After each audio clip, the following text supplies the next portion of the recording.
নমস্কাৰ, আপোনালোক সকলোকে স্বাগতম জনাইছোঁ অসম ফিউচাৰ ইউটিউব চেনেললৈ। আশা কৰোঁ আপোনালোক সকলোৰে খবৰ ভাল। তো আপোনালোকে CUET UG কৰ্চৰ এন্ট্ৰেন্স এক্সামৰ কথা গম পাইছে। ইয়াৰ এপ্লিকেশ্যন ফৰ্ম মুকলি হৈ গৈছে। তো এই ভিডিঅ'টোত আজি আমি ডিব্ৰুগড় ইউনিভাৰ্চিটিৰ এডমিশ্যন প্ৰচেছ যিটো CUET থ্ৰু দি হয় সেইটোৰ কথা আলোচনা কৰিম। তো নেক্সট বেলেগ ভিডিঅ'ত ইয়াৰে CUETৰ বাহিৰেও কিবা বেলেগ এন্ট্ৰেন্স এক্সাম হয়নে বা UG কৰ্চৰ কাৰণে কেনেদৰে এডমিশ্যন ল'ব পাৰি তাৰে ভিডিঅ' বনাম। তো এই ভিডিঅ'টোত মেইনলি CUET থ্ৰু দি কি কোৰ্চ আছে এইখিনি আলোচনা কৰিম। তো যদি আপোনালোকে বেলেগ ইউনিভাৰ্চিটি লাইক তেজপুৰ ইউনিভাৰ্চিটি তাৰপিছত আছাম ইউনিভাৰ্চিটি ইয়াৰে এডমিশ্যন প্ৰচেছ চোৱা নাই তেনেহ'লে চাই ল'ব CUET থ্ৰু দি। তো তাৰে ভিডিঅ'ৰ লিংক ডেছক্ৰিপশ্যনত দিয়া থাকিব। তো CUETৰ অনলাইন এপ্লিকেশ্যনৰ লাষ্ট ডেট হৈছে 22 মাৰ্চ 22 মাৰ্চ তাৰিখে। তো ডিব্ৰুগড় ইউনিভাৰ্চিটি এডমিশ্যনৰ কাৰণে আপোনালোকে ডাইৰেক্টলিও মেৰিট বেচিছত এডমিশ্যন ল'ব পাৰে। তো সেইটো ছেকেণ্ড প্ৰচেছ। ফাৰ্ষ্ট প্ৰচেছটো হৈছে CUET common university entrance test. তো এইটো টেষ্টৰ থ্ৰু দি ল'ব পাৰিব। তো ইয়াতে 50% চিট ৰিজাৰ্ভ থাকে। বাকী 50% চিট আপোনালোকে ডিব্ৰুগড় ইউনিভাৰ্চিটিৰ কাৰণে UG কৰ্চৰ কাৰণে এপ্লাই কৰিব লাগিব সমৰ্থ পৰ্টেলৰ থ্ৰু দি। তো এনেকৈ বা ইউনিভাৰ্চিটিৰ ৱেবছাইটৰ থ্ৰু দি অনলাইন এপ্লাই আহিব, তেতিয়া আপোনালোকে অনলাইন কৰিব পাৰিব। তো CUET through the 50% seat reserve থাকে আৰু নেক্সট যিটো তেওঁলোকৰ মেৰিট বেচিছ হয় তাতে 50% চিট ৰিজাৰ্ভ থাকে। তো আপোনালোকে দুটা প্ৰচেছেৰে যাব পাৰিব। তো এনেকুৱা নহয় যে আপোনালোকে CUET দিলে ডিব্ৰুগড় ইউনিভাৰ্চিটিৰ মেৰিট বেচিছৰ কাৰণে এপ্লাই কৰিব নোৱাৰিব, বা এনেকুৱা নহয় যে CUET এপ্লাই নকৰিলে আপোনালোকে মেৰিট বেচিছৰ কাৰণে বা ডিব্ৰুগড় ইউনিভাৰ্চিটিৰ যি অনলাইন এপ্লাই আহিব তাত এপ্লাই কৰিব নোৱাৰিব। তো আপোনালোকে দুটা কৰিব পাৰিব, যিকোনো এটাও কৰিব পাৰিব। তো আপোনালোকে লাষ্ট ইয়াৰৰ এইটো PDF চাব পাৰে। এইটো লাষ্ট ইয়াৰৰ হয়, এতিয়ালৈকে 2025ৰ কাৰণে নাই দিয়া। তো ইয়াতে 16টা কোৰ্চ আছে। তো এইকেইটা কোৰ্চ CUET থ্ৰু দিও আছে। তো ইয়াতে বাকীবিলাক চাব আপোনালোকে। ইয়াতে জেনেৰেলৰ কাৰণে 60% লাগে, বাকী ৰিজাৰ্ভেশ্যন কেটেগৰীৰ কাৰণে 55% লাগে। তো ইয়াতে সিলেকশ্যন বা এপ্লিকেশ্যন প্ৰচিডিউৰ। তো আপোনালোকে 1 নম্বৰ CUET থ্ৰু দি ইয়াতে যাব পাৰিব। তো 2 নম্বৰ অপশ্যনটো হৈছে আপোনালোকে আছাম এডমিশ্যন তো সমৰ্থ পৰ্টেলৰ থ্ৰু দি এপ্লাই কৰিব লাগিব। তো সমৰ্থ পৰ্টেলৰ থ্ৰু দি এতিয়ালৈকে এপ্লাই অহা নাই। তো যেতিয়া আহে আমি জনাই দিম। তো ইয়াতে সিলেকশ্যন প্ৰচিডিউৰটো চাব পাৰে। তো 50% seats in its department centre of studies of Dibrugarh university shall be fill up based on the. তো এইবিলাক পঢ়ি ল'ব। তো কমন ইউনিভাৰ্চিটি এন্ট্ৰেন্স টেষ্ট। তো CUET through the 50% seat reserve থাকে। বাকী ইয়াতে আপোনালোকে চাব পাৰিব। তো বাকী ৰিমেইনিং 50% চিট ডিব্ৰুগড় ইউনিভাৰ্চিটিৰ মেৰিট বেচিছৰ পৰা হয়। তো সমৰ্থ পৰ্টেলত এপ্লাই কৰাৰ পিছত আপোনালোকে ডিব্ৰুগড় ইউনিভাৰ্চিটিত এপ্লাই কৰিব লাগিব।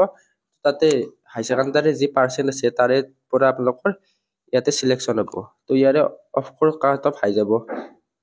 তো অলৰেডি কোৱা হ'লে মিনিমাম 60% জেনেৰেলৰ কাৰণে, বাকী ৰিজাৰ্ভ কেটেগৰীৰ 55% আপোনালোকৰ হাই ছেকেণ্ডাৰীত লাগিব। তো ইয়াতে 5 ইয়াৰ ইণ্টিগ্ৰেটেড পষ্ট গ্ৰেজুৱেশ্যন প্ৰগ্ৰাম। তো ইয়াতে আপোনালোকৰ আণ্ডাৰ গ্ৰেজুৱেশ্যন মানে BSc টো হৈ যাব, MSc টো হৈ যাব। এইটো 5 বছৰীয়া কোৰ্চ হৈ যাব। তো আপোনালোকে একেলগে MSc ডিগ্ৰী লাভ কৰিব। তো এনথ্ৰপলজি আছে, এনথ্ৰপলজিত ইয়াতে কিমান কোৱালিফিকেশ্যন আছে সকলোবিলাক ডিটেইলছ দিয়া আছে। নেক্সট আছে এপ্লাইড জিঅ'লজি। তো ইয়াতে এইটো 5 বছৰ হয়। তো ইয়াতে আপোনালোকে চাই ল'ব। তো নেক্সট হৈছে আছামিজ। তো আছামিজটো 5 বছৰৰে হয়। তো আপোনালোকে আমাৰ ৱেবছাইটৰ পষ্টৰ থ্ৰু দি চাই ল'ব পাৰিব। ইয়াৰে পষ্টৰ লিংক ডেছক্ৰিপশ্যনত দি দিম। নেক্সট আছে বড়ো। তো এইটো 5 বছৰীয়া হয়। তো 5 ইয়াৰ ইণ্টিগ্ৰেটেড পষ্ট। তাৰপিছত নেক্সট আছে কেমেষ্ট্ৰি। তো কেমেষ্ট্ৰিৰ কাৰণে ইয়াতে দিয়া আছে।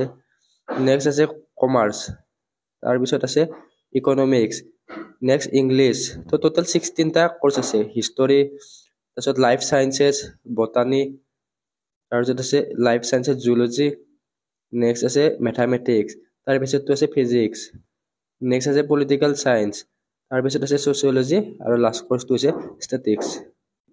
তো এইকেইটা হৈ গ'ল CUETৰ আণ্ডাৰত থকা 16টা কোৰ্চ। তো আপোনালোকে মই ছাজেষ্ট কৰিম যে আপোনালোকে দুটা কৰিব। আপোনালোকে CUET থ্ৰু দিও এপ্লাই কৰিব আৰু সমৰ্থ পৰ্টেলৰে এপ্লাই কৰিব। তো আপোনালোকে CUET ভাল মাৰ্ক পালেতো CUET থ্ৰু দি এডমিশ্যন ল'ব পাৰিব। আৰু যদি আপোনালোকৰ হাই ছেকেণ্ডাৰী পাৰ্চেণ্টেজ ভাল থাকে তেনেহ'লে আপোনালোকে হাই ছেকেণ্ডাৰীৰ পাৰ্চেণ্টৰ মেৰিট বেচিছতে এডমিশ্যন পাই যাব। তো আপোনালোকে সকলো বস্তুৰে দুটা অপশ্যন আছে। তো আপোনালোকে দুটা অপশ্যনে চইচ কৰিব। এনেকুৱা নহয় যে ইয়াতে কেৱল এটা অপশ্যনেই আছে, ছেকেণ্ড অপশ্যনো আছে। তো আপোনালোকে এটা এন্ট্ৰেন্স এক্সাম বা এটা বেয়া হ'লে নেক্সট আপোনালোকৰ নিশ্চয় যাতে ভাল হয়। যদি আপোনালোকৰ হাই ছেকেণ্ডাৰীৰ পাৰ্চেণ্টেজ নাই তেনেহ'লে এন্ট্ৰেন্স এক্সামটো ভাল কৰিব চেষ্টা কৰিব। আৰু যদি আপোনালোকৰ হাই ছেকেণ্ডাৰীৰ পাৰ্চেণ্টটো বেছি গৈ আছে তেনেহ'লে এণ্ট্ৰেন্স এক্সামটো ভাল কৰিব চেষ্টা কৰিব, নিশ্চয় কোনোবা এটাত পাই যাব। তো ছেকেণ্ড অপশ্যনটো যিটো ডিব্ৰুগড় ইউনিভাৰ্চিটি সমৰ্থ পৰ্টেল, সেইটোত এতিয়ালৈকে অনলাইন এপ্লাই হোৱা নাই, কিন্তু CUET-ৰ এতিয়াৰ পৰা অনলাইন এপ্লাই হৈ আছে। তো 22 মাৰ্চ তাৰিখ লাষ্ট ডেট। তো CUET-ৰ ওপৰত অলৰেডি ভিডিঅ' আছে, তো সেই ভিডিঅ'বিলাক চাই ল'ব, লিংক ডেছক্ৰিপশ্যনত দিয়া থাকিব। তো অফিচিয়েল নটিচখন আমাৰ ৱেবছাইটৰ থ্ৰুৰ পৰা ডাউনলোড কৰিব পাৰিব। তো অফিচিয়েল ৱেবছাইটৰ লিংক দিয়া আছে, তো আপোনালোকে CUET থ্ৰুদি এপ্লাই কৰি ল'ব। তো এই ভিডিঅ'টোত এইখিনি আছিল, আশা কৰোঁ ভিডিঅ'টো ভাল পালে। তো কিবা সুধিব লগা থাকিলে আমাক ইনষ্টাগ্ৰামৰ জৰিয়তে সুধি ল'ব পাৰিব। তো হোৱাটছআপৰ গ্ৰুপৰ ডেছক্ৰিপশ্যনত দিয়া থাকিব, টেলিগ্ৰামৰ গ্ৰুপৰ লিংক ডেছক্ৰিপশ্যনত দিয়া আছে, তো আপোনালোকে জইন হৈ ল'ব পাৰিব। তো নেক্সট কোনখন ইউনিভাৰ্চিটিৰ ভিডিঅ' বনাব লাগে আপোনালোকে কমেণ্ট কৰি জনাব। ধন্যবাদ।